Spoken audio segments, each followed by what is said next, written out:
सभी हरि भक्तों को मेरा निवन प्रणाम। राम राम, जय श्री कृष्ण, राधे राधे। पूनम सिहाग की दुनिया में आप सभी का बहुत बहुत स्वागत है। आज हम जंबेश्वर शब्दवाणी का शब्द संख्या 49 और उसका अर्थ जानेंगे। और अगर आपको अच्छा लगे तो मेरे चैनल को ज़रूर सब्सक्राइब करें और वीडियो को ज़्यादा से ज़्यादा शेयर भी करें।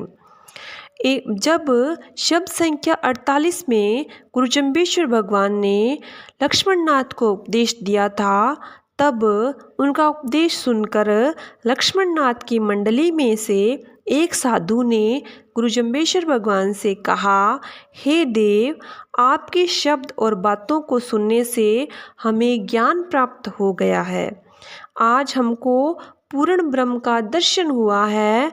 तो उनकी बातों को सुनकर गुरु जंबेश्वर भगवान ने यह शब्द सुनाया, ओम अबदु अजरा जार ले, अमरा राख ले बिंद की ही धारणा। हे अभूत, तुम अपनी साधना शक्ति के द्वारा उस काम वासना पर विजय प्राप्त करो जो अजर है, अजेय है, यानी कि जो ना कभी मरने वाली है और ना जिसको जीता जा सकता है। तुम सर्वप्रथम वासना को जीतो।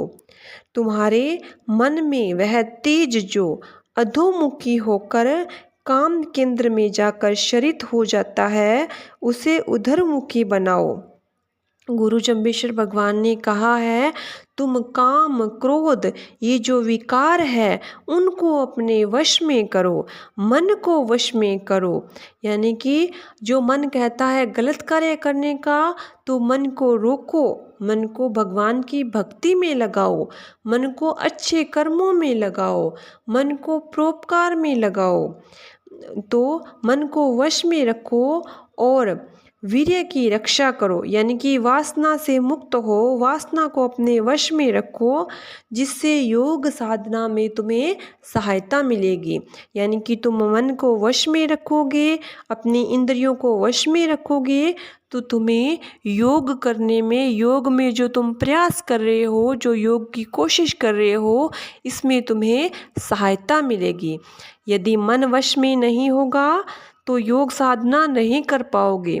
मन कभी तुम्हें इधर भटकाएगा, कभी इधर भटकाएगा और तुम योग साधना नहीं कर पाओगे। पाताल को पानी आकाश से क्यों चढ़ाए ले, भेंट ले गुरु का हा दर्शनो।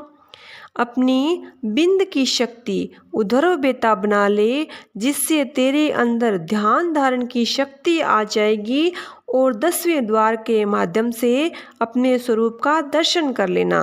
गुरु जंबेश्वर भगवान ने कहा है कि अपने अंदर की शक्ति को तू जगा, अपने अंदर जो शक्ति है उसको पहचान, अपने अंदर जो परमात्मा का जो तेरे अंदर भाव है उसको तू जगा, और इसके ध्यान और 10वें द्वार के माध्यम से तू परमात्मा के स्वरूप का दर्शन कर लेगा। गुरु जंबेश्वर भगवान ने इस शब्द में नाथ योगियों के माध्यम से हमें ये समझाया है कि मन को वश में रखना ही योग साधना है। यदि योग साधना करना चाहता है कोई, तो उसे अपने मन को वश में रखना होगा, अपनी इंद्रियों पर जीत प्राप्त करनी होगी। वरना अपने मन को भक्ति में लगाने के लिए अपने आप को, अपने मन को वश में रखना होगा। क्योंकि जब भी हम भक्ति करेंगे तो हमारा मन कहेगा नहीं करनी, ये काम करना है, भक्ति छोड़ दो, भगवान का भजन मत करो, क्योंकि मन को कष्ट होता है भगवान का भक्ति करने में। तो वो हमें बार बार इधर उधर भटकाएगा, हमें साधना नहीं करने देगा, हमें भक्ति में नहीं लगने देगा, हमें अच्छे कर्म नहीं करने देगा। क्योंकि अच्छे कर्म करना, भक्ति करना बहुत कठिन होता है, ये मन हमें नहीं करने देता।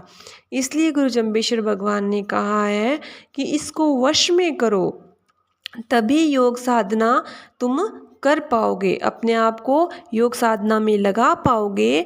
और जंबेश्वर भगवान ने कहा है कि वासना पर नियंत्रण रखो, अपने आप पर कंट्रोल रखो, काम क्रोध आदि जो जितने भी विकार है उनको जीतने का प्रयास करो, तभी क्या होगा, हमें परम तत्व की प्राप्ति हो जाएगी और हम हमारे जो मुक्ति के मार्ग पर हम चले हैं कि हमें मुक्ति प्राप्त करनी है, तो उसको हम प्राप्त कर पाएंगे।